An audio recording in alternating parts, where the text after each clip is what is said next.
kan kemarin ya, makanya hari ini kita langsung masuk ke desain. Jadi untuk penentuan variabel saya sudah kasih PR ya, variabel bebasnya, variabel bebas itu kan variabel yang akan dimanipulasi ya.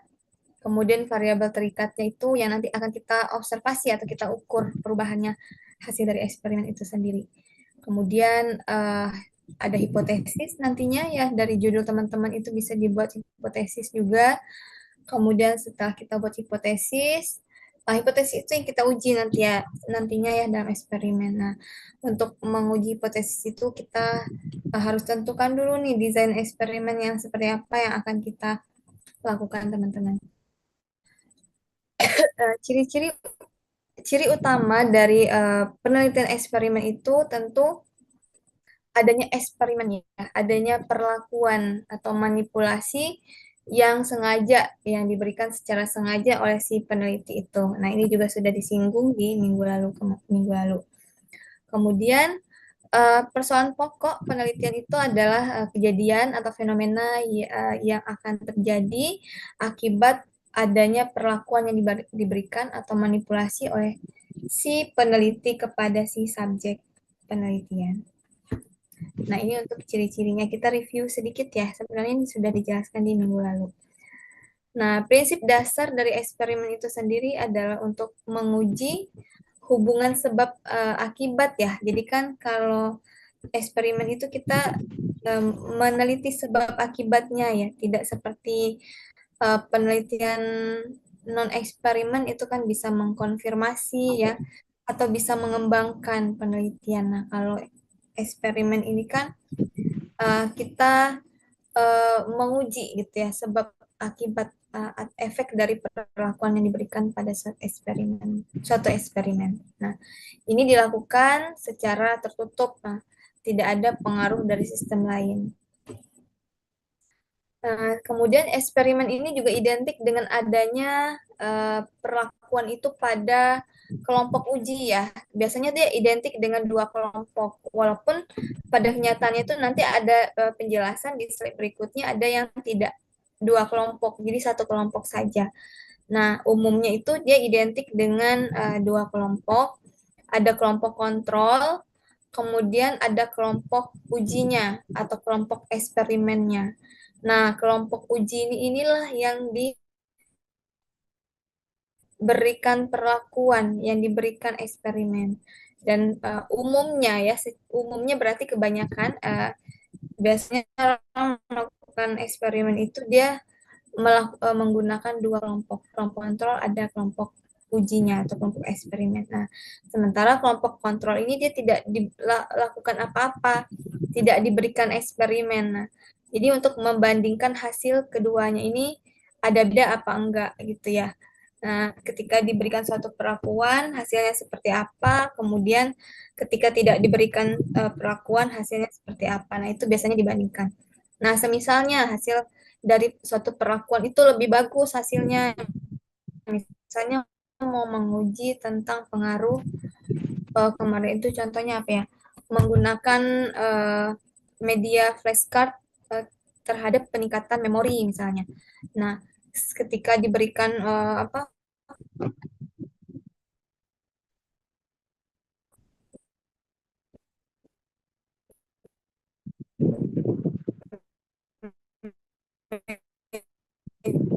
media flashcard itu kan perlakuan ya, apa kosakatanya atau peningkatan apalah variabelnya ya. Nah, kemudian dilihat dari kelompok yang lain lagi yang tidak diberikan perlakuan dengan media flashcard. Nah, bagaimana nih memorinya atau apa yang mau diuji atau kosakatanya ya. Nah, dibandingkan hasilnya. Kalau ternyata kelompok yang dieksperimenkan dengan media flashcard itu lebih bagus memorinya misalnya. Ternyata ini efektif ya. Bisa kita simpulkan berarti efektif itu si media eksperimennya, yaitu flashcard tadi. Nah, ini umumnya seperti ini. Tapi dalam desain eksperimen nanti kita akan sama-sama belajar ada hanya satu kelompok aja. Jadi tidak ada kelompok kontrol. Nah, kemudian untuk validasi dalam penelitian eksperimen ini Secara umum itu ada beberapa ya, ada validasi internal, ini meliputi replikasi dan kontrol. Jadi nanti ada kontrol, ada replikasi dalam proses eksperimennya. Kemudian ada validasi eksternal, itu randomisasi. Nah, untuk desain penelitiannya itu ada secara umum tuh ada tiga, tapi ada juga yang menjelaskan desain desain eksperimen ini empat ya, empat macam. Tapi secara umum itu ada tiga apa aja, yaitu ada true eksperimen, true eksperimental berarti eksperimen murni ya, true eksperimen. Nah ini yang murni ini dia harus memenuhi ketiga prinsip validasi ini. Ada replikasi, kontrol, dan randomisasi. Kemudian kalau misalnya hanya sebagian saja atau salah satu aja yang digunakan validasinya, nah itu identik dengan desain pra-eksperimental. Jadi dia nggak benar-benar murni, tapi dia menggunakan bagian atau beberapa saja dari validasi yang ada di dalam penelitian eksperimen ini. Nah, tapi ada juga yang tidak menggunakan ya, ada, tapi dia belum mencapai tingkat yang sebenarnya gitu. Nah, itu disebut sebagai kuasi eksperimental atau disebut juga eksperimen semu. Nah, ini untuk penjelasan lebih lanjut. Nah, ini memang agak beda slide-nya satu.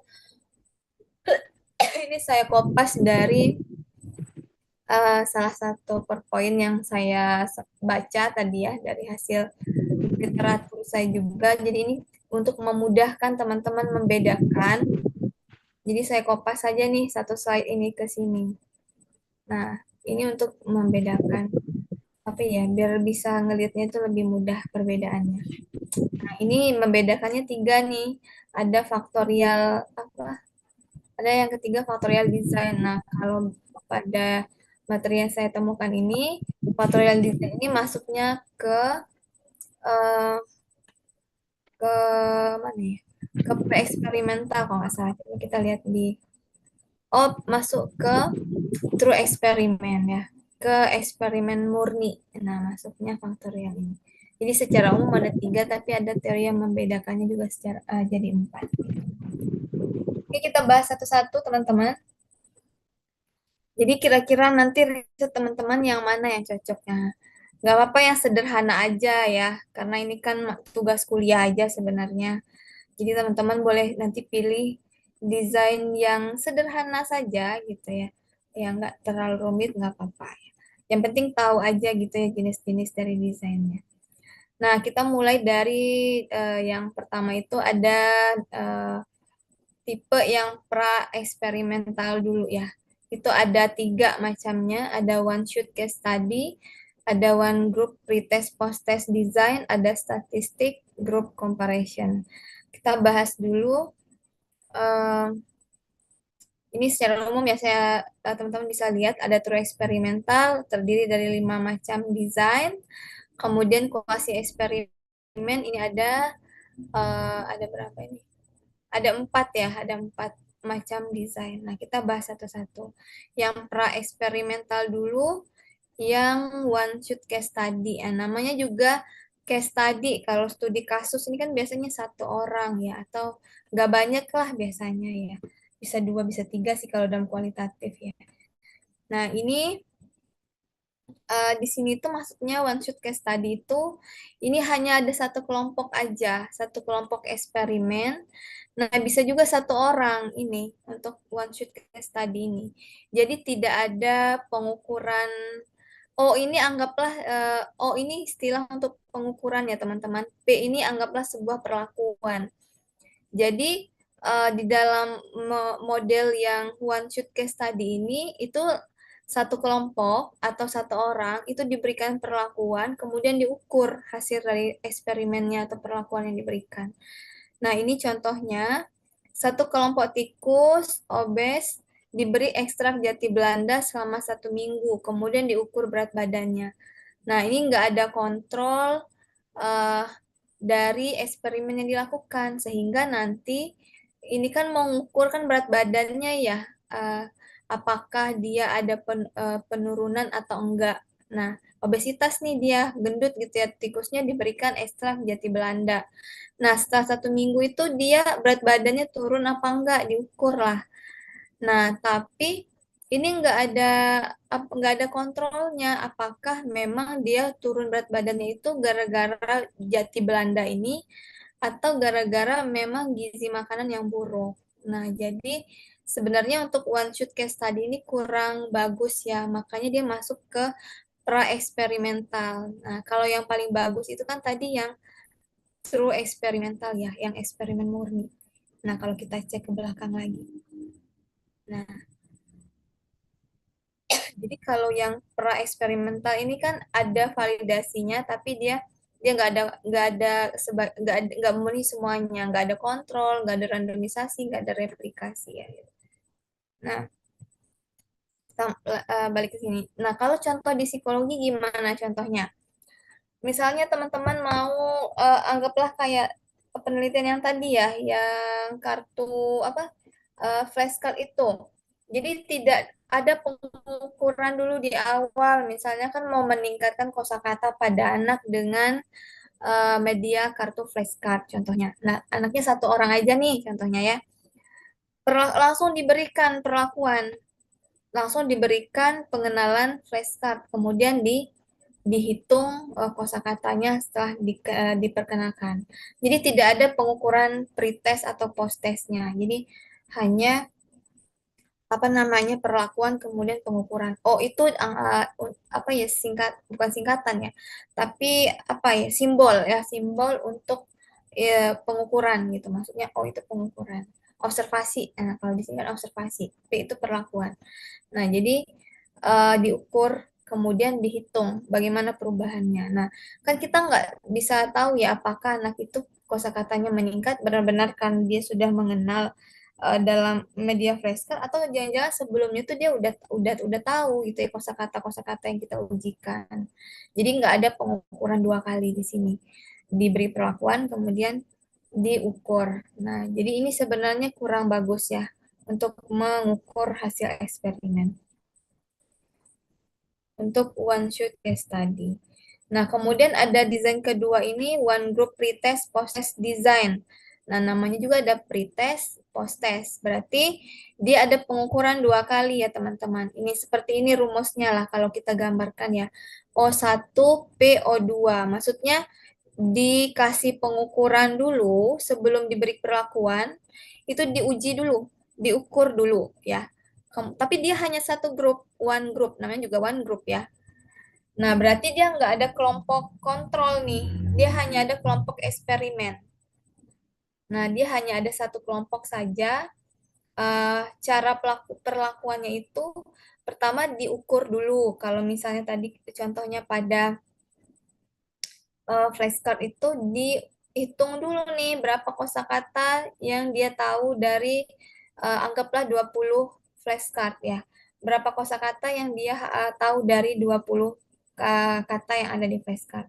Misalnya hanya ada 5 kata yang dia tahu. Nah, itu hasil dari pengukuran O1 nih. O1. Kemudian diberi perlakuan. Apa perlakuannya? Diperkenalkan dengan adanya bantuan gambar ya. Kalau flashcard kan biasanya ada gambar, ada tulisan. Kalau misalnya mau memperkenalkan profesi lah ya, dokter misalnya, apa pengacara atau siapa misalnya seperti itu ya. Mau memperkenalkan profesi gitu ya. Misalnya dari 20 profesi yang ada di media flashcard, dia hanya bisa 5 profesi nih di O1 pengukuran. Kemudian diperkenalkan dengan gambar dengan bantuan media flashcard, sudah dilakukan perlakuan, nah nanti ada pengukuran lagi nih, dites lagi setelah dikenakan. Nah, ternyata setelah dikenakan dengan bantuan media flashcard itu, dia dia hafal 15 profesi dari 20 20 kartu itu. Nah, ada beda nggak kira-kira dari pengukuran pertama sama pengukuran kedua? Ada ya. Yang pertama dia hanya tahu 5. Kemudian diukur lagi setelah diperkenalkan. Dia jadi tahu 15. Nah, berarti kan ada perubahan dari sebelum dan setelah. Nah, kalau di sini kan contohnya satu kelompok PX ini berarti kelompok diperlakukan ya, kelompok eksperimen itu kurang darah, diukur HB-nya. Nah, itu pada O1 ya. Kemudian diberikan semacam obat ya selama 2 hari, lalu diukur lagi nih kadar HB-nya pada O2. Nah, kemudian dibandingkan O1 dan O2-nya. Nah, tapi di sini itu tidak ada kelompok kontrol ya. Dia hanya satu kelompok. Nah, jadi bisa aja nanti perubahannya itu eh faktor luar. Nah, jadi tapi ini sudah cukup oke ya untuk dilakukan 2 kali pengukuran seperti ini, walaupun sebenarnya dia hanya satu kelompok eksperimen aja. Nah, mungkin seperti itu ya teman-teman ya. Saya penjelasannya untuk lebih mudah dipahami. Jadi hanya satu kelompok eksperimen saja.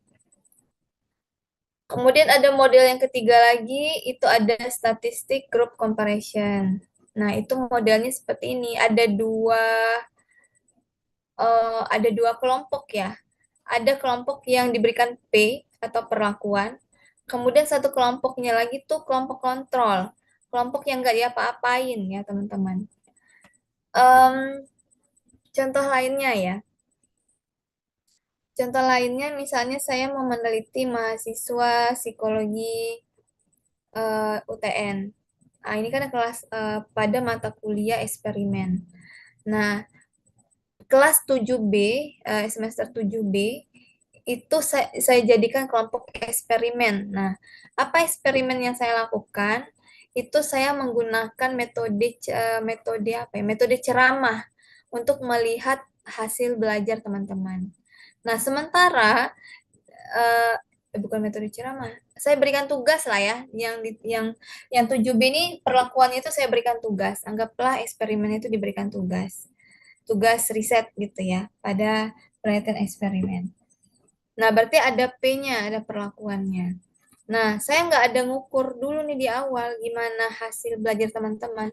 Langsung saya cek setelah saya 1 semester, saya berikan tugas, itu bagaimana hasil belajar atau nilai teman-teman. Ini O1 ini pengukuran untuk kelompok 1 ya, untuk kelompok eksperimen atau kelompok yang diberikan perlakuan ini. Kemudian kelompok yang kedua itu kan nggak diapa-apain. Anggaplah ini kelas 7A, semester 7A.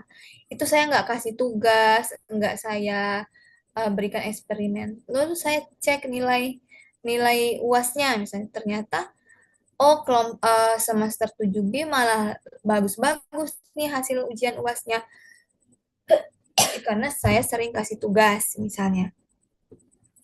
Tugas itu anggaplah sebuah eksperimen. Nah, sehingga saya bisa katakan bahwa kelompok eksperimen pada 7B ini dia hasil belajarnya lebih tinggi dari kelas 7A yang tidak diberikan perlakuan berupa tugas. Nah, sehingga ini ada perbedaan antara kelompok yang ada eksperimennya, ada perlakuannya dengan kelompok yang tidak ada. Ini strip ini nggak ada ya, teman-teman. Yang strip-strip ini.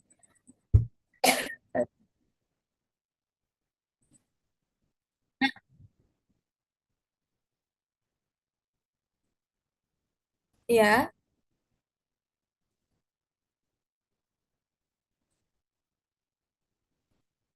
bisa. Oke, saya ulang lagi ya. Saya lagi ya Mbak Merta ya. Statistik grup kan? Yang ini toh? Ya. Oke, baik. Nah, jadi saya ulangi sekali lagi ya teman-teman. Terima kasih Mbak Merta. Nggak apa-apa, saya ulang biar teman-teman benar-benar ini ya, ingat gitu ya. Nah, ini ya statistik grup comparison ini berarti kan ada komparasinya ya. Ada komparasi itu kan membedakan ya. Membedakan berarti kalau kita membedakan, ya membandingkan. Ya, membandingkan. Nah, kalau kita membandingkan berarti kan ada sesuatu yang kita bandingkan ya. Nah, kalau satu kelompok aja kan kita nggak bisa bandingkan ya teman-teman ya. Nah, berarti kan harus ada 2 kelompok. Nah, O ini kan pengukuran ya, atau observasi. Nah, ya kadang kan kita nggak harus observasi aja, kita bisa mengukur juga ya. Dengan kayak kalau media flashcard tadi kan bisa dilihat dari berapa kata yang dia benar. Nah, kalau pada contoh saya tadi kan misalnya mau lihat nilai teman-teman nih, nilai nilai nilai eksperimen pada 7B mau saya bandingkan dengan 7A misalnya ya. Nah, anggaplah yang P P ini kan berarti kelompok yang ada perlakuannya. P ini anggap perlakuan ya teman-teman. P ini eksperimen atau perlakuan. Nah, anggaplah yang ada P-nya ini kelompok untuk 7B, kelas teman-teman nih. Nah, P-nya apa? P-nya itu saya kasih tugas. Saya kasih tugas langsung. Kayak sekarang nih kan saya kasih tugas nih, saya kasih tugas riset. Kemudian nanti setelah UAS saya cek nilai teman-teman nih. Oh, ternyata di atas 80 semuanya, nggak ada yang di bawah 80 gitu ya. Anggaplah seperti itu. Nah, kemudian pada kelas 7A, 7A itu saya nggak 7A ini saya nggak kasih tugas apa-apa, hanya menjelaskan aja materi. Contohnya gitu ya. Nggak ada perlakuan lah yang diberikan. Kemudian setelah UAS saya cek nilai teman-teman yang di kelas 7A. Ternyata nilainya banyak yang di bawah 80 gitu ya. Misalnya seperti itu. Berarti kan, oh ini pengukurannya ya, nilainya tadi itu pengukurannya. Jadi standar parameter yang saya bisa bandingkan itu dari nilainya tadi. Karena kan saya mau lihat apa perbedaan hasil belajar ya dari pengaruh metode mengajar yang saya lakukan. Nah, saya bandingkanlah tadi itu hasil belajarnya di kelas 7B di atas 80, kelas 7A di bawah 80. Berarti kan yang bagus yang di atas 80 dong, yang ada perlakuannya. Nah, berarti kan yang ada eksperimennya ini malah lebih bagus, berarti efektif dong metode mengajar dengan menggunakan tugas untuk peningkatan hasil belajar dibandingkan kelas tadi yang nggak ada tugasnya pada hasil belajar. Nah, cuma di sini dia pengukurannya di akhir saja, setelah UAS aja. Saya nggak mengukur sebelum, misalnya awal-awal belajar nih, saya nggak ngasih apa ya, kayak semacam screening atau tes dulu. Misalnya di pertemuan satu, saya kasih 10 soal untuk mengetes pemahaman teman-teman mengenai psikologi eksperimen. Nah, itu ada O1-nya di sini. Di sini, ini kursor saya jalan nggak ya teman-teman ya? Nggak ya? Jalan Ibu. Oh. Nah, kalau seandainya di yang pre-test post-test itu ada pengukuran sebelum P ini di sini. Nah, kalau statistik group comparison itu nggak ada kayak ini, kayak yang model one group pre-test post-test tadi. Ini kan dia satu grup aja ya. Ini dia satu grup aja, tapi dia dua kali pengukuran sebelum dikasih eksperimen sama setelah dikasih eksperimen. Nah, kalau ini yang statistik grup ini, grupnya yang dua, tapi dia nggak dua kali pengukuran, pengukurannya di akhir aja. Nah, sebelum eksperimen ini nggak ada pengukurannya. Kayak tadi saya contohkan, langsung aja nih saya kasih metode tugas ke kelas 7B tanpa saya ukur dulu kemampuan teman-teman sebelumnya. Nah, padahal kan bisa jadi ya nilai teman-teman yang UAS yang bagus ini bisa jadi bukan dari hasil eksperimen, bisa jadi bukan karena tugas, tapi karena sebelum tugas pun teman-teman udah punya pemahaman yang bagus tentang materi-materi yang ada di dalam mata kuliah eksperimen. Ini kan bisa jadi ya, misalnya dari berapa orang nih, 15 orang atau 16 orang. Bisa jadi sebagiannya udah ada yang pernah kuliah sebelumnya, terus udah mengenal nih desain-desain atau materi-materi yang ada di psikologi eksperimen gitu ya. Sehingga nanti pas UAS tuh udah bagus pemahamannya. Jadi nilainya malah bagus-bagus. Nah, misalnya bisa jadi faktor lain. Jadi bisa jadi ini bukan karena faktor dari si eksperimen itu. Nah, itu kelemahannya untuk em, ya desain yang ini. Dia nggak ada pengukuran sebelum eksperimennya. Dia langsung aja diukur setelah eksperimen. Nah, jadi bisa jadi sebenarnya itu benar-benar hasil eksperimen, bisa juga karena faktor yang lain, misalnya udah pernah kuliah dan lain-lain. Nah, tapi bisa digambarkan seperti ini ya. Kemudian selesai ya untuk penjelasan pra-eksperimen yang model pra-eksperimental. Jadi ada tiga macam ya desainnya. Kita masuk ke true eksperimen. Nah, ini sebenarnya yang paling apa bagus, bisa dibilang bagus ya modelnya.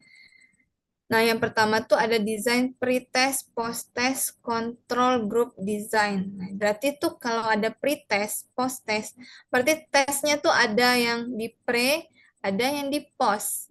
Berarti ada dua kali tesnya ya, ada dua kali pengukurannya. Dan ada dua kelompoknya, ada kelompok uji ini kelompok eksperimen ya, atau kelompok yang diberikan perlakuan. Nah, ini ada P-nya nih. Berarti kan dia ada perlakuannya. Nah, kelompok yang di bawah ini nggak ada perlakuannya.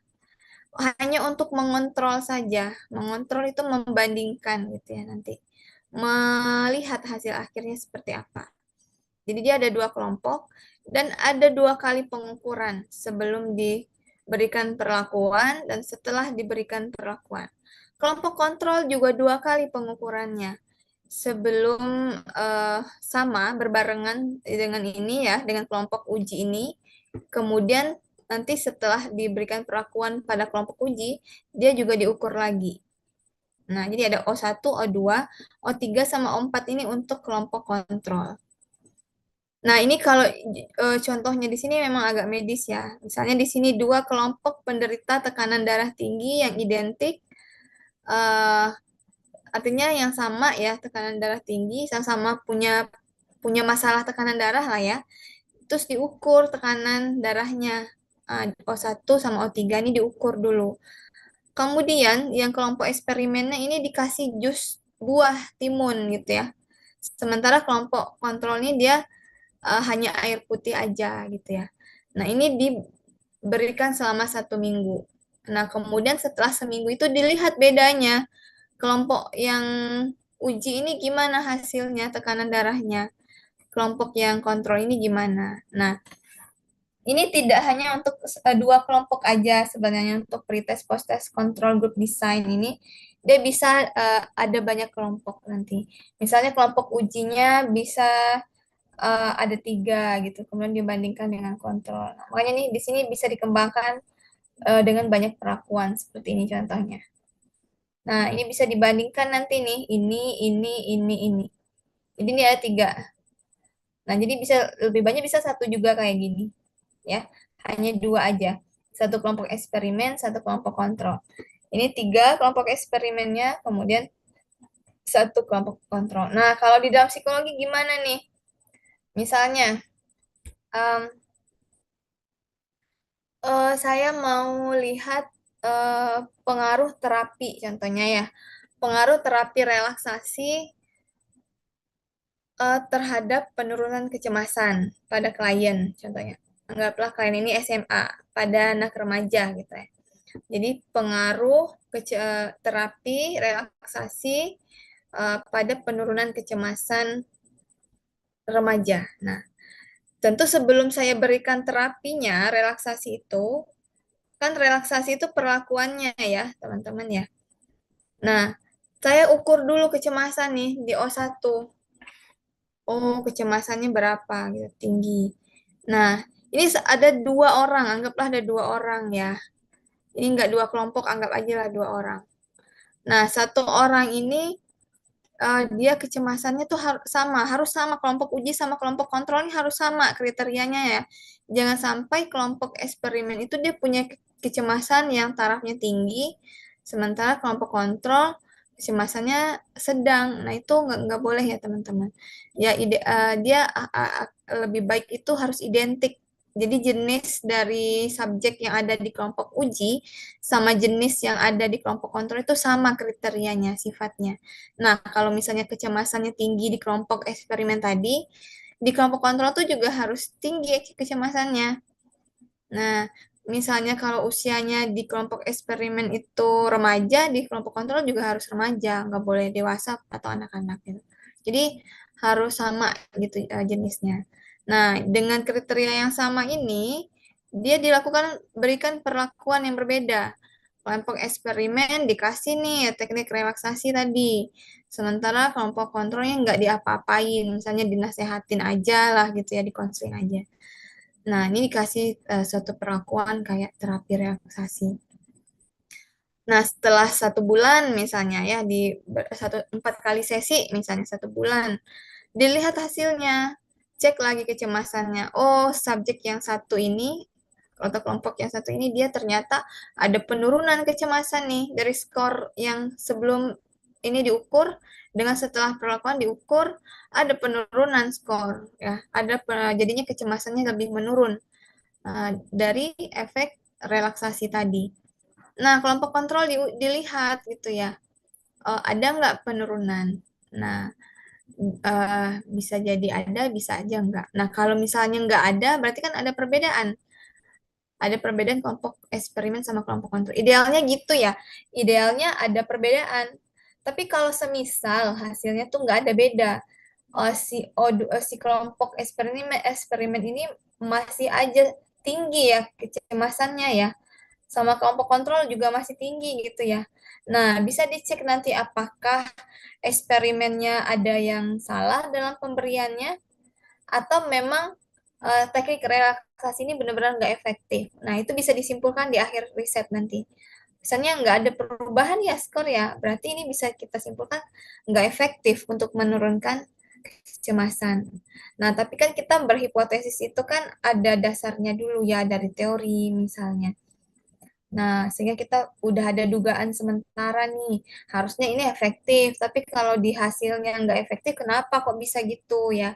Apakah cara pemberiannya yang tidak, apa namanya, kurang efektif gitu atau bagaimana? Nah, itu bisa dicek lagi nantinya. Kalau seandainya tidak berhasil ya. Atau mungkin kliennya yang tidak, apa, tidak menjalankan dengan baik treatmentnya, ataukah dia yang tidak serius dan banyak faktor lain. Nah, itu bisa saja dijelaskan kalau memang nanti tidak efektif. Jadi ini bedanya ada dua kelompok. Satu ada perlakuan, satu enggak gitu ya. Kemudian ada pengukuran sebelumnya. Nah, ini bedanya dengan si yang sebelum ini, yang statistik tadi, ya yang pre-eksperimen. Jadi ini kan nggak ada pengukuran sebelumnya. Nah, kalau ini ada gitu. Kemudian masuk lagi yang kedua itu post-test only, control group design. Berarti hanya post test ya, nggak ada pre-testnya. Nah, kayak gini contoh modelnya. Post test only, berarti hanya postnya aja setelah perlakuan aja. Nah, tapi tetap ada dua kelompok. Nah, kalau di eksperimen murni ini atau true eksperimen itu dia untuk mengelompokkan dua kelompok ini ya, itu dilakukan secara random. Random ya, random bukan random. Random ya, random. Jadi misalnya kalau saya menggunakan misalnya dua mahasiswa aja nih dari 7A sama 7B itu saya random ya, bisa saya acak untuk menentukan eh, sampel dari penelitian saya gitu. Jadi tidak ditentukan di awal, tapi dia harus random gitu. Ada untuk apa? Untuk mengontrol dari eksperimen yang dilakukan itu. Nah, itu ada dua kelompok juga nih. Ada kelompok eksperimen, ada yang tanpa eksperimen. Tapi hanya diuji di akhir aja, di post test aja. Oke. Nah, ini mirip dengan statistik group comparison tadi. Tapi kelompok uji dan kelompok kontrol di sini itu merupakan satu grup yang dipilih secara random atau dipisahkan secara random. Nah, kalau tadi tuh enggak ya. Randomnya gimana? Nah, itu kan ada banyak ya. Kalau sekarang kan ada teknologi yang namanya spin, ada banyak. Kalau dulu tuh kan pakai koin ya. Ini juga ada di slide pertemuan satu kemarin kok untuk ini ya, untuk secara umum, secara random. Jadi ada banyak sebenarnya cara randomnya. Pokoknya pokoknya harus diacak aja gitu ya. Kemudian yang ketiga itu ada Solomon for Group Design. Nah, ini ada 4 grup gitu ya. Ada 4 grup. Ini ribet sih sebenarnya. Kalau untuk penelitian ini memakan biaya yang banyak ya. Ini eh, kurang efektif secara biaya dan waktu sebetulnya karena ada banyak ya. Tapi untuk melihat pengukuran sebenarnya ini bagus. Kalau memang penelitian yang untuk mengecek hasilnya berkali-kali ya. Ini ada 4 kelompok. dua kelompok itu dua kelompok eksperimen, dua kelompok kontrol ya. Yang PP ini kan kelompok eksperimen. Tapi kelompok eksperimen pertama ini dia ada pengukuran sebelum dan ada pengukuran setelah. Nah, kemudian kelompok eksperimen yang kedua dia nggak ada pengukuran sebelum, tapi hanya pengukuran setelah. Nah, jadi ini udah gabungan sebenarnya ya. Dari berbagai desain tadi itu digabung. Nah, jadilah kayak gini. Nah, ini untuk memudahkan teman-teman memahami itu lihat rumusnya aja nih. Ada O1, O sama P. O1, O2 berarti pengukurannya dua kali. O3, O4 berarti pengukurannya dua kali juga. Nah, kalau yang ini di P2, di eksperimen yang kedua, kelompok yang kedua, dia nggak ada pengukuran sebelumnya, tapi ada pengukuran setelahnya. Nah, ini yang mirip statistik tadi. Ya, oke. Kemudian ada treatment by subject design. Nah, ini subjeknya sama ya. Subjeknya sama diperlakukan berkali-kali. Nah, misalnya saya memperlakukan seorang klien ya dengan teknik relaksasi contohnya untuk menurunkan kecemasan. Nah, jadi sesi satu gimana hasilnya pada minggu pertama? Ada penurunan gitu ya. Terus di sesi kedua, di minggu kedua bagaimana? Ada perubahan nggak setelah diberikan teknik relaksasi? Jadi melihat perubahan itu dari waktu ke waktu gitu ya. Dari ini kan misalnya bisa 3 sesi, bisa berapa sesi. Gitu. Nah itu dilihat, diukur berkali-kali gitu juga. Jadi perlakuannya berkali-kali dan pengukurannya juga berkali-kali. Tapi subjeknya sama, itu aja. Nah, misalnya Mbak Merta nih, anggaplah ya beliau mengalami apa stres gitu ya, datang ke saya selaku psikolog. Nah, pada pertemuan pertama, saya ukur tingkat stresnya beliau gitu. Oh, tinggi sekali. Misalnya dari range 1 sampai 10 di angka 9. Oke, saya berikan apalah, anggap aja lah teknik relaksasi ya, yang gampang misalnya. Oh, ternyata di akhir sesi, di minggu pertama itu menurun sorry, sorry. Ini nggak ada pengukuran sebelum sebelum ini ya, sebelum treatment ya, sorry. Jadi datang ke saya itu saya langsung kasih treatment, tidak saya ukur dulu depresinya. Misalnya di minggu pertama datang ke saya mengeluhkan suatu permasalahan, anggaplah beliau ini mengalami stres ya. Nah, kemudian saya langsung kasih relaksasi. Nah, di akhir sesi saya ukur, oh ya stresnya jadi angka 8 lah, atau angka 9. Anggaplah 8 ya, tinggi banget gitu ya. Nah, minggu depan datang lagi nih di sesi kedua, saya kasih lagi teknik relaksasi. Tapi nggak saya ukur dulu nih, pas di awal pertemuan, baru datang gitu, nggak. Nanti setelah teknik relaksasi saya berikan, kemudian saya ukur, oh ada penurunan angka 7. Berarti kan ada penurunan dari minggu lalu ya, di angka 8 ke minggu ini angka 7. Nah, sama seterusnya, seterusnya. Jadi orangnya sama, perlakuannya juga harus sama. Nggak boleh di minggu pertama saya kasih relaksasi, minggu dua saya kasih jenis yang lain lagi, itu nggak boleh. Jadi dia harus sama perlakuannya. Kan untuk melihat satu treatment yang sama gitu. Kalau relaksasi ya relaksasi seterusnya. Jangan macam beda-beda gitu yang diberikan eksperimen. Nah, terus diukur berkali-kali juga. Dari waktu ke waktu. Nah, ini kalau untuk model kartu flashcard yang contoh flashcard itu nggak cocok ya untuk model kayak gini. Ini cocoknya yang untuk permasalahan yang bisa dibilang agak rumit ya, sehingga butuh treatment yang berkali-kali gitu ya untuk mengharapkan sebuah hasil yang diingin bisa dibilang diharapkan lah gitu ya. Jadi ada treatment perlakuan yang diberikan berkali-kali sehingga nanti bisa dapat hasil yang bagus gitu. Biasanya pada kasus-kasus tertentu sih sebenarnya untuk yang kayak gini. Namanya juga treatment ya. Treatment berarti ada treatment yang diberikan. Nah, kemudian terakhir di true eksperimental ini itu ada factorial design. Oh, sorry, saya balik ke sini dulu ya. Ini kayaknya di jurnal yang saya kirim ke grup tadi itu saya pakai treatment kayaknya. Kalau nggak salah kirim jurnal ya.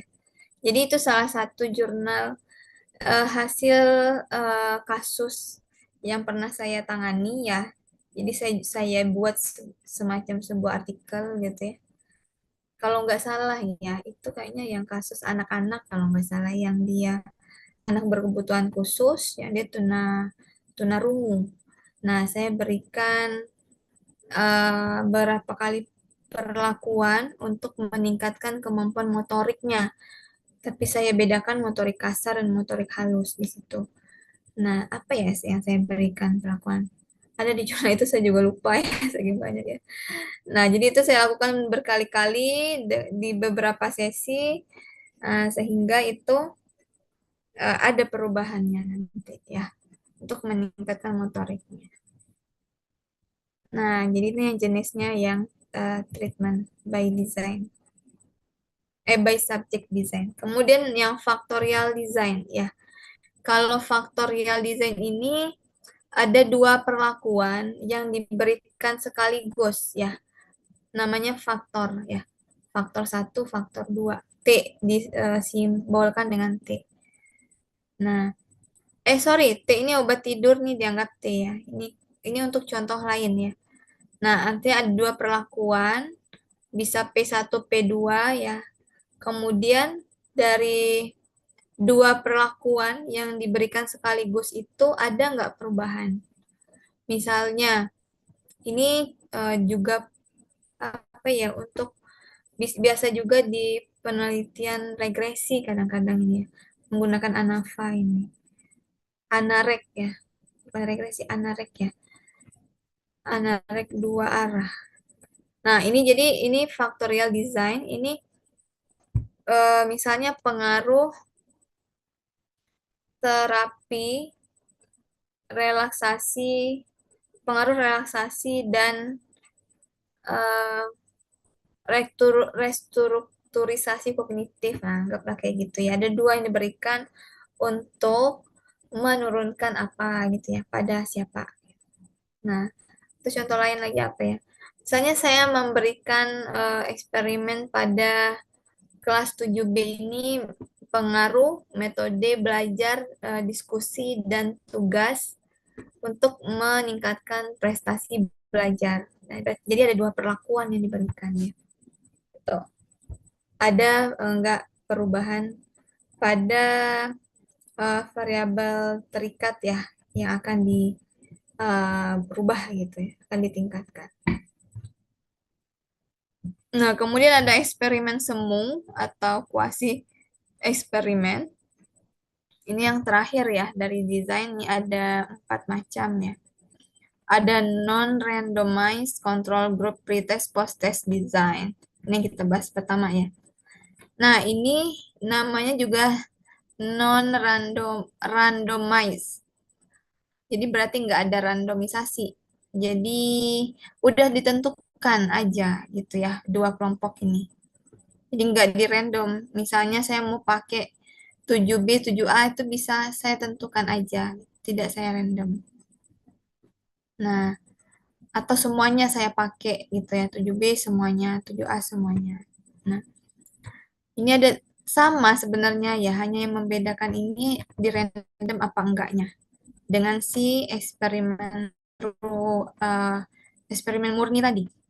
Nah ya, ini ada kelompok eksperimen, ada kelompok kontrol juga. Ada dua kali pengukuran juga. Kemudian di sini yang kedua itu ada time series eksperimen. Dia hanya satu kelompok, teman-teman. Tapi pengukurannya itu berkali-kali ya. Nah, bisa tiga, bisa lebih ini ya. Tapi dilakukan satu seri pengukuran ya. Contohnya apa ya? Contohnya, eh contohnya ya. Dia satu orang, bisa satu orang atau satu kelompok itu diukur berkali-kali. Ada yang bisa kasih saya contoh? Kemudian diberikan perlakuan, kemudian diukur lagi berkali-kali. Satu. Apa ya contohnya ya? Hmm,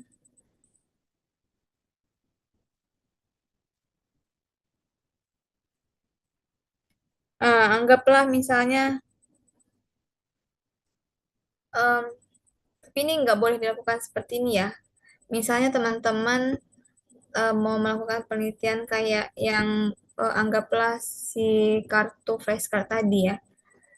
Nah, itu sebelum diajari dengan gambar, itu ditanya berkali-kali ya. Misalnya di kartu pertama. Kartu pertama ini profesi apa gitu ya. Bisa anggaplah itu profesinya guru gitu. Dia nggak tahu ya, kayak nggak tahu. Nah, terus diteruskan sampai kartu keberapa. Terus diulang lagi kartu yang nggak tahu tadi guru itu. Ditanya lagi pengukuran kedua. Nggak tahu kita, tapi kita nggak ngajarin ya, kita hanya mengetes aja, menguji lagi, diuji lagi, nggak tahu juga, dia masih nggak tahu. Oke, terus nanti diulang lagi di yang ketiga, ditanya lagi misalnya dia masih nggak tahu. Nah, terus diberikan perlakuan, misalnya diperkenalkan dengan gambar-gambar tadi. Nah, hasilnya sehingga dia jadi yang pengukuran satu, yang setelah eksperimen itu dia jadi tahu itu profesi guru. Nah, jadi bisa jadi dia jadi tahu itu profesi guru itu bukan karena si perlakuan yang diberikan, tapi karena berkali-kali mengulang gitu ya. Diulang, ditanyakan gitu. Nah, itu bisa jadi contoh sih ya. Tapi yang lain apalagi ya contohnya? Yang pengukurannya itu diulang-ulang. Sehingga tuh kita takutnya hasil perubahannya itu bukan karena eksperimennya, tapi karena si pengukurannya itu yang dilakukan berulang-ulang. Apa ya contohnya? Ada yang bisa kasih contoh nggak ya teman-teman? Gitu. Jadi diukur berkali-kali. Nah, tapi orangnya sama ya, kelompoknya sama, pengukurannya yang berkali-kali di sini. Gitu. Ini em, cocok untuk riset tertentu ya. Tapi saya lupa ini riset seperti apa ya yang kayak gini. Yang kayak tadi tuh tidak boleh dilakukan ya teman-teman, kayak yang flashcard tadi. Itu bagusnya sekali aja. Bagusnya sekali aja, kayak yang tour eksperimen tuh yang pretest post test random. Nah, itu di random atau boleh pakai satu subjek aja yang eh, nggak pakai kelompok kontrol. Nah, itu boleh, tapi ada pengukuran sebelum setelahnya tuh sekali aja sih, itu lebih cocok menurut saya ya, dibandingkan untuk pengukurannya berkali-kali. Saya belum pernah melakukan ini soalnya ya, yang pengukurannya berkali-kali. Oke, nah coba nanti kita ingat-ingat terus lagi ya. Nah, itu ada teman-teman yang tahu. Banyak. Nah, kemudian ada control group time series. Nah, ini sama kayak yang tadi, yang time series eksperimen. Cuma ini dua kelompoknya ya. Ada kelompok eksperimennya, ada kelompok kontrolnya. Yang nggak pakai perlakuan dan yang tidak pakai perlakuan.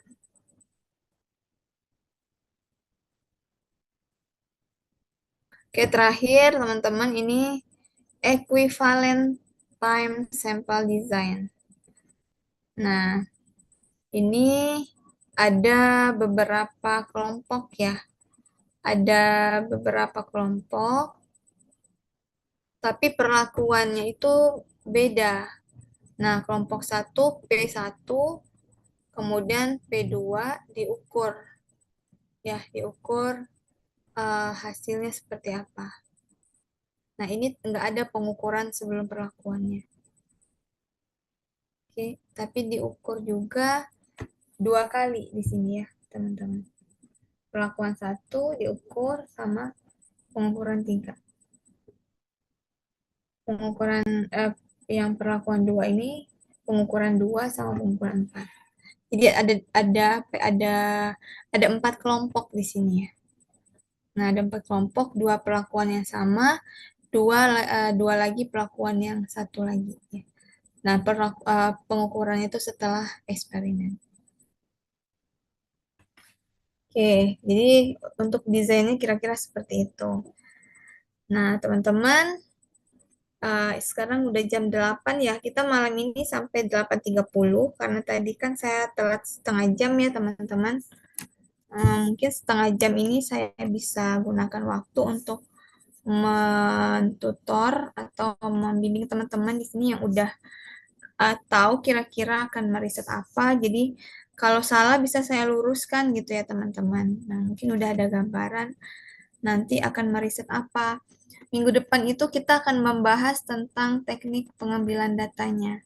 Jadi udah teknik untuk melakukan eksperimennya seperti apa dan analisisnya gitu. Analisisnya secara umum aja. Nanti di pertemuan satu, dua, dua, tiga ya. Berarti pertemuan minggu depan ini kan udah UTS ya harusnya ya teman-teman ya. Iya ya, harusnya. Minggu Iya, keempat ya, Bu. minggu depan ya. Tapi kan Iya, Bu. karena Iya. kita kan masih kuliah tuh minggu depan, tapi tetap UTS juga. Gimana ya cara bilang? Absennya 2 kali. Minggu depan itu absennya 2 kali. Absen UTS sama absen ganti kelas gitu. Hmm. Nah, jadi tetap minggu depan tuh udah UTS, kan kita nggak ada UTS tulis ya, atau UTS, UTS-nya itu hanya proposal. Nah, proposal itu saya kasih waktu panjang ya teman-teman. Pengerjaannya itu deadline-nya di tanggal berapa ya UAS-nya. Nah, jadi saya kasih deadline-nya sampai UAS. Jadi panjang pengerjaannya. Nanti teman-teman bisa kerjakan 2 minggu berarti ya kalau sampai UAS ya. Di pertemuan ke-6 itu deadline-nya tanggal berapa itu ya? Nanti saya bikin di e-kampus ya teman-teman. Saya cek kalender dulu. Ini kan tanggal 9. Nah, berarti UTS-nya itu deadline mengumpulkan tanggal 23. Saya tulis dulu. Nanti saya bikin di e-kampus ya, teman-teman. Hmm. Tanggal 23 Mei. Tanggal 23 Mei ini untuk deadline UTS eksperimen yaitu proposal. Nah, tadi kan saya udah ngumpulin contoh laporan eksperimen. Nah, itu kan kalau laporan kan udah ambil data ya, udah sampai akhir ya. Nah, teman-teman ngerjainnya nggak sampai selesai tuh yang saya kirim Word tadi, tapi sampai prosedur aja. Coba saya share screen deh, biar teman-teman nggak bingung. Saya buka dulu. Mana ya? Oh, saya buka dulu sebentar.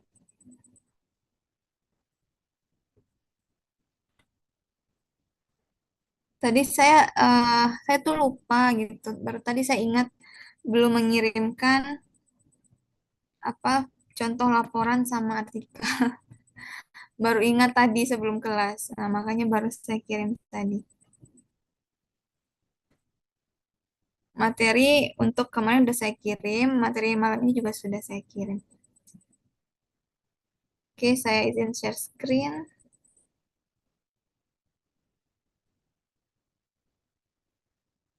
Contoh.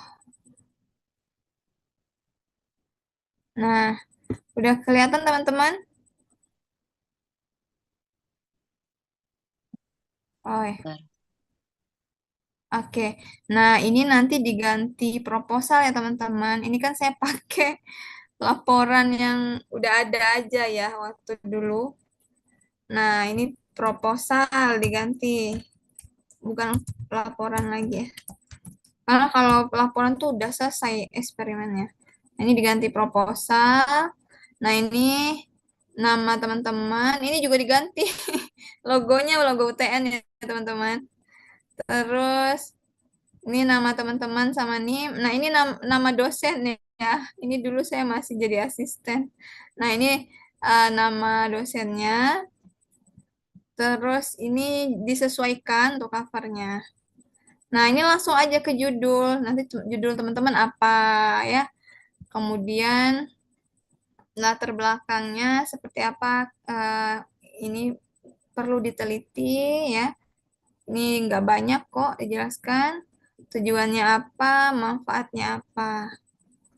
Nah, ini ada teorinya. Misalnya mau neliti tentang pengaruh relaksasi untuk menurunkan kecemasan, contohnya. Berarti ada teori relaksasinya, ada teori kecemasannya. Nah, ini saya akan tanya satu-satu nih teman-teman di sini ya. Mau nelitinya apa, ada teorinya enggak gitu ya. Jadi harus ada teorinya.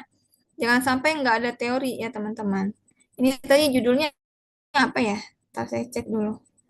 Pengaruh murotal terhadap konsentrasi pada alat tes Pinboard. Nah, ini berarti teorinya harus ada teori konsentrasi ya. Teori konsentrasi, ada definisi, kemudian ada aspek-aspeknya apa aja, kemudian faktornya juga. Kemudian dia tadi ada teknik apa murotal tadi. Nah, ada penjelasan sedikit mengenai murotal ya. Karena dia kan variabel X-nya itu atau variabel bebasnya itu kan murotal. Ini yang dilakukan eksperimennya. Jadi teman-teman, saya tulis sedikit sini ya, biar saya bisa nulis di Word. Nah, kan pengaruh, bentar. Ini bold ya, ini bukan marah ya teman-teman. Biar kelihatan aja. Pengaruh murotal terhadap konsentrasi. Nah, yang variabel bebas ini sama dengan variabel X ya. Kalau saya nyebutnya X sih. Nah, ini murotal. Nah, ini yang akan eh ini yang dieksperimenkan ya atau dimanipulasi itu ini. Manusia sih manipulasi.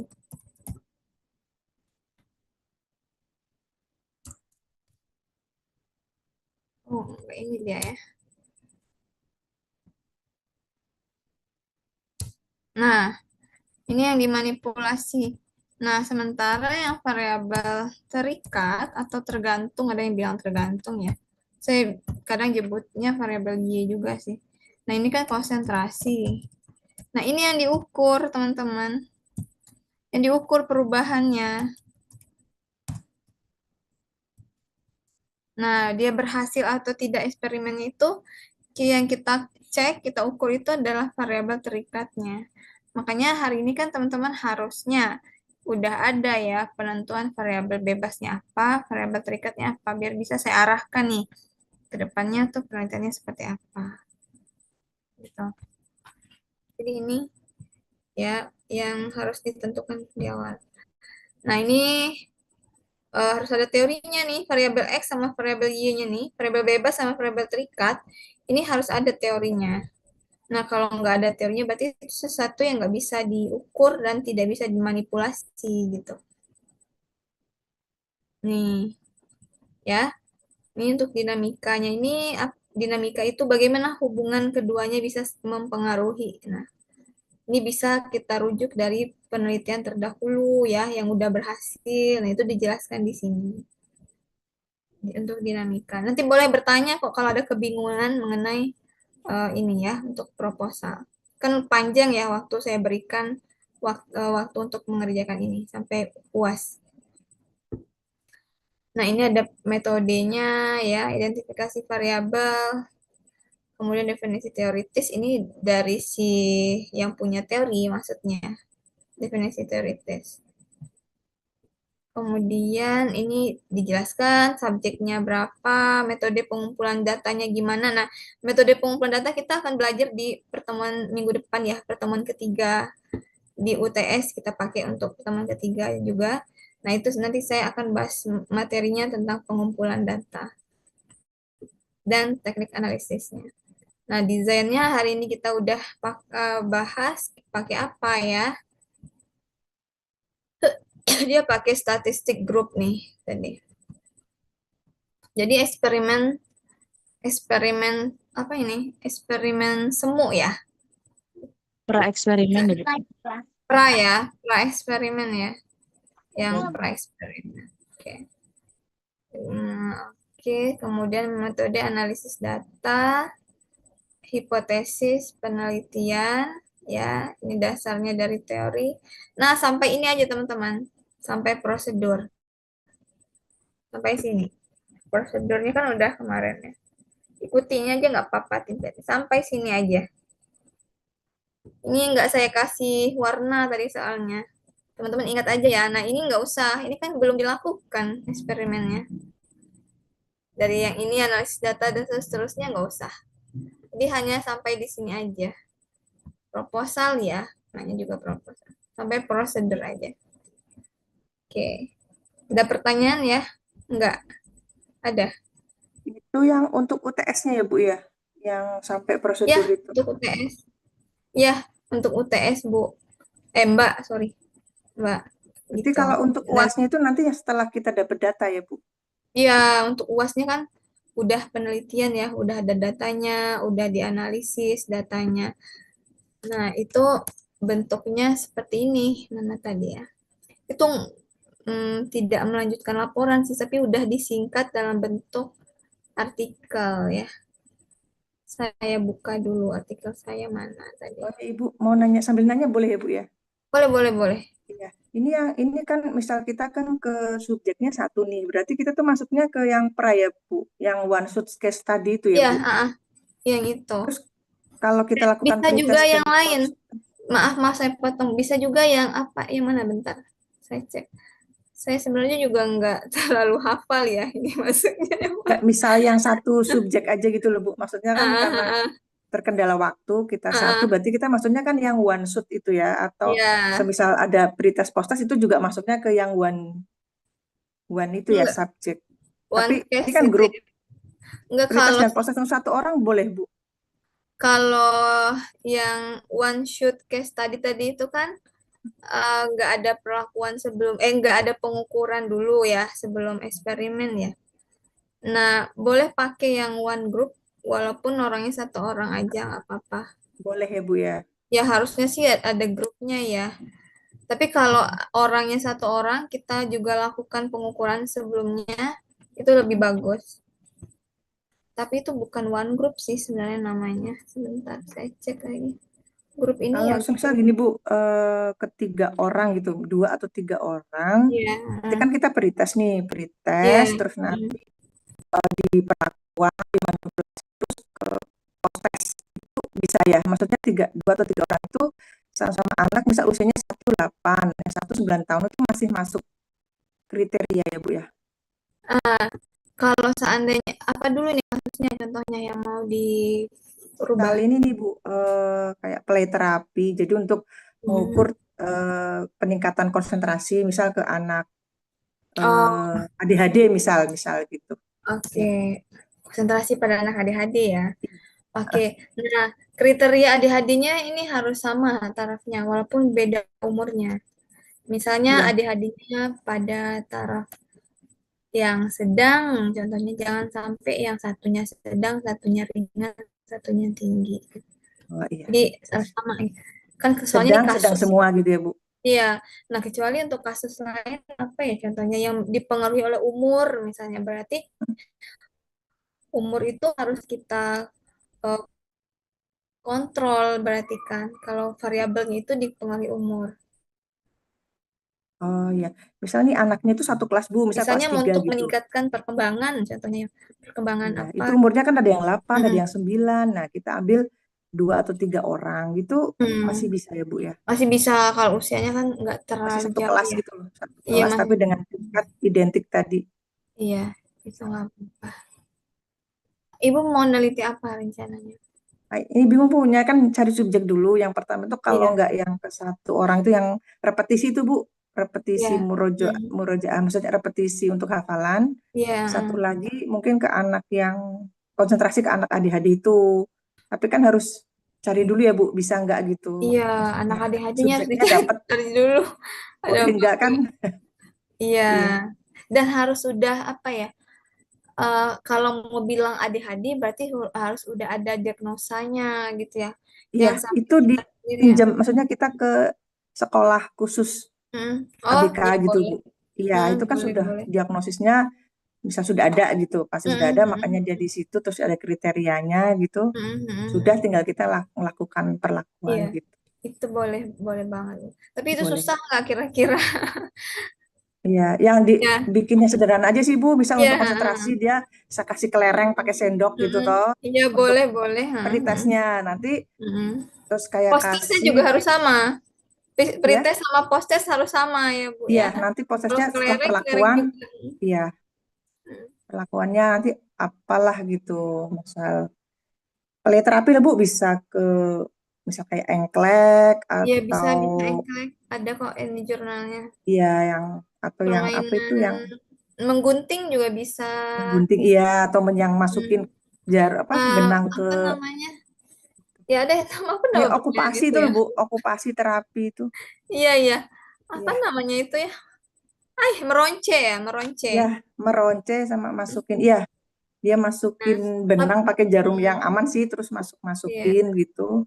Tapi Nanti satu setelah itu aja, berapa hari, ya? satu aja permainannya nggak usah banyak-banyak juga. Oh satu aja ya, satu aja. Terus nanti eh, prosesnya bagaimana gitu. Iya. Iya sih Bu, sederhana Kecuali aja sih Bu. kecuali Mbak Fitri mau agak effort sih, nggak apa-apa sih banyak permainannya. Iya. Tapi ya effortnya Yang juga. penting paham lah Bu, maksudnya. Oh iya Iya, begini. Setelah praktek iya, kan jadi lebih tahu. Oh iya begini gitu. iya. Nah, Jadi makanya kalau satu boleh ya Bu, kalau misalnya dua atau tiga juga bisa gitu. iya sebaiknya kan emang Cari banyak dulu juga. subjeknya sih Bu. Iya, kalau untuk melihat efektivitas kan bagusnya banyak ya Iya, kelompok gitu. kelompok sih Bu, Iya, cuma waktunya Bu. kalau satu orang tuh kan bisa aja dia berlaku untuk dia aja hasilnya efektif. Bisa jadi ketika Iya, kita lakukan ke anak yang lain, misalnya nggak efektif kan beda. bisa aja ya, bisa aja beda ya. Nah, makanya secara validitas kan kurang bagus juga ya tadi penjelasannya katanya gitu ya. Ada kelebihan kekurangan ya, tapi ini kan namanya juga tugas. Jadi teman-teman lakukan apa ya semampunya aja. Saya tidak membebankan harus seperti ini enggak. Jadi silakan teman-teman upayakan sebisanya saja. Nah, tapi tentu ya teman-teman nilainya nanti akan sebanding dengan effort yang teman-teman keluarkan. Tentu saya tidak akan memberikan misalnya effort yang Mbak Fitri seperti apa, saya tidak akan menyamakan dengan nilai yang biasa-biasa aja contohnya gitu ya. Tentu harus ada bedanya ya teman-teman. Jadi nanti itu juga mempengaruhi penilaian tentunya. Iya, Bu. Iya, karena kan minggu lalu Ibu bilang kalau misal nggak ada satu nggak salah gitu. Jadi Ya nggak nanti kan apa-apa. masuknya ke one subjek itu ya One, Bu. iya, Kalau misal. Tapi diusahain sih ada sih Bu, ada perbandingan gitu usahain. iya. Tapi kalau udah kepepet banget ya udah deh Walah, satu berdua. ya kalau kalau mau pakai yang grup itu ya bolehlah dua walaupun Nggak pada apa-apa ya. ini kan harusnya nggak boleh ya. Kalau dua itu kayak Oh, nggak bisa iya. terlalu. Tapi Iya, untuk maksudnya tugas nggak apa-apa deh. Heeh. iya. Maksudnya nanti Hmm. bingung ke teorinya Ibu. Makanya tadi kan Ibu jelasin teorinya. Nanti saya Hmm. masukinnya kemana gitu kan itu harus jelas. Misal Hmm. ini masuknya Iya, ke desainnya desain seperti yang apa mana? gitu. Iya, Iya. iya Ya. gitu. Harusnya sih 5 sampai 6 orang lah minimal ya. Idealnya seperti itu. Iya, nanti kasih penjelasan aja Ibu yang misal satu dua begini begini begini gitu ya, kasih Iya. keterangan gitu semisal Mm-mm. dapatnya satu subjeknya Mm. gitu, misal dua Iya. atau Mm-mm. Itu kalau mau pakai satu kelompok aja atau satu subjek aja. Tapi kalau misalnya ini kasusnya bukan kasus ya, tapi mau dieksperimenkan itu sesuatu hal yang mudah gitu ya. Kayak kemarin kan saya contohin cuma ngitung apa ya, ngitung permainan terus dihitung salahnya berapa.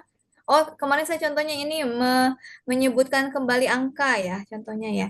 Menyebutkan kembali angka yang satu itu untuk dihitung ya berapa dia ingat angkanya.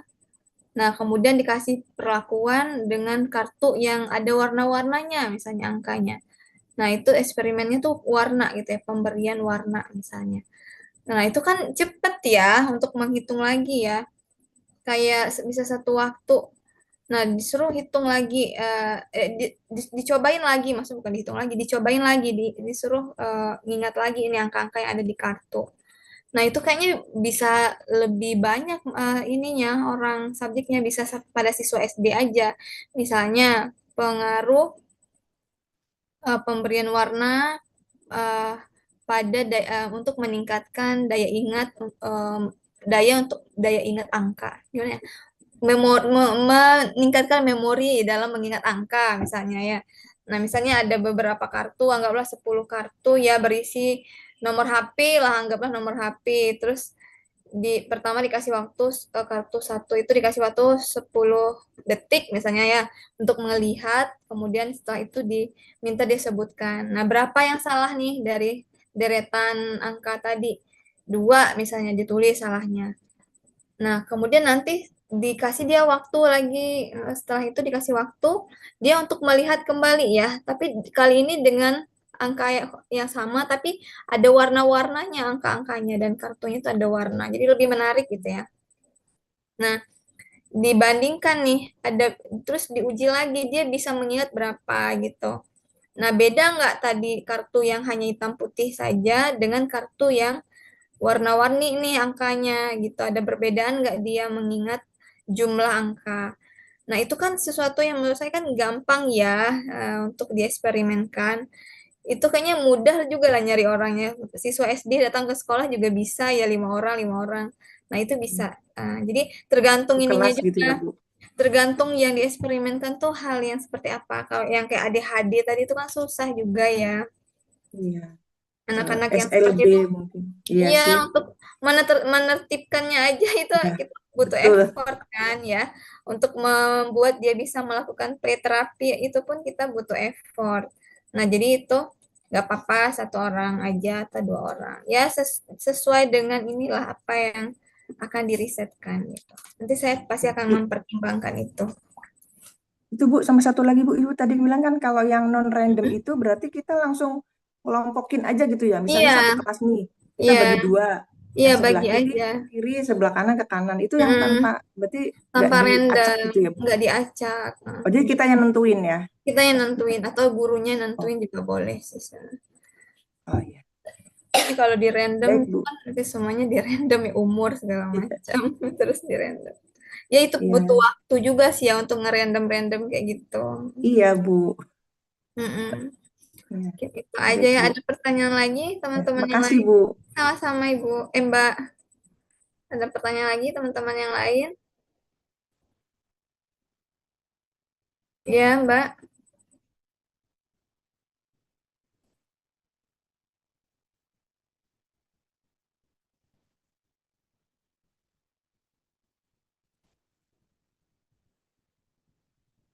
apa penanganannya?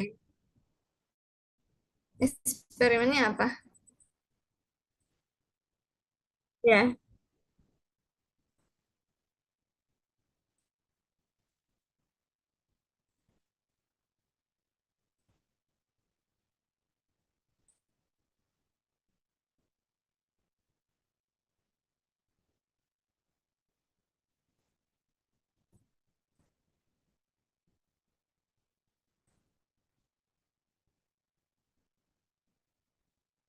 ya, ya. Variabel bebas tuh, variabel terikat sama tergantung itu sama sebetulnya. Variabel bebasnya itu yang di eksperimen.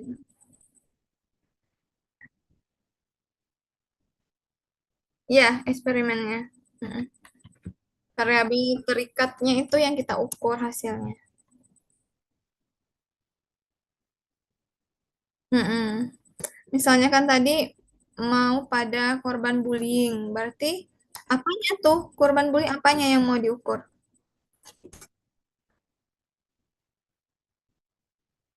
Ya. Dampak.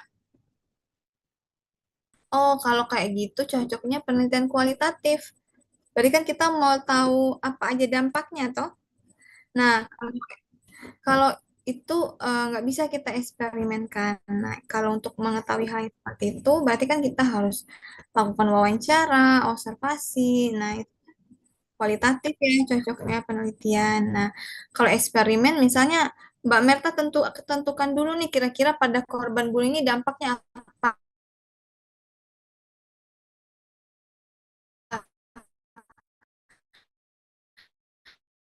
Anggaplah dampaknya itu dia jadi anak yang gimana, anak yang gitu, sosialnya yang bermasalah atau apa.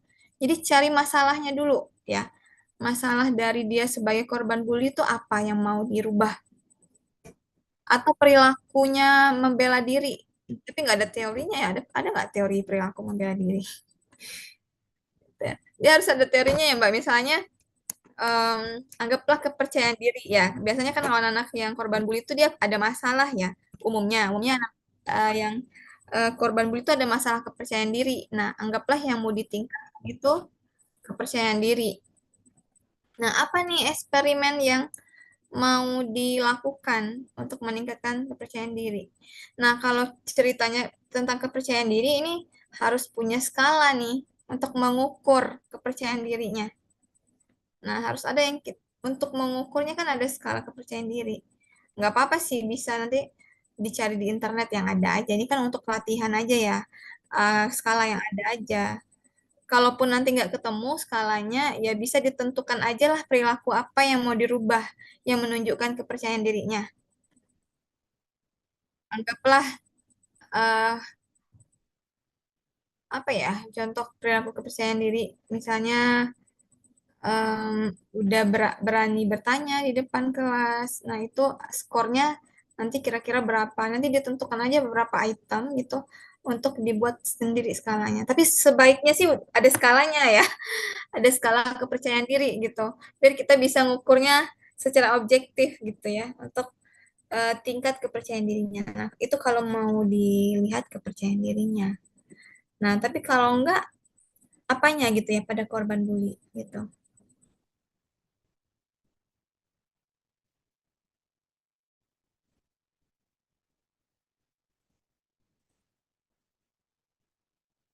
Iya, harus ada target perilakunya kan. Ya, inti dari eksperimen kan ada perlakuan yang kita berikan untuk mengubah satu perilaku ya, untuk mengubah satu perilaku. Dia tidak harus perilaku kayak bisa jadi aspek kognitif kayak konsentrasi kan aspek kognitif tadi ya.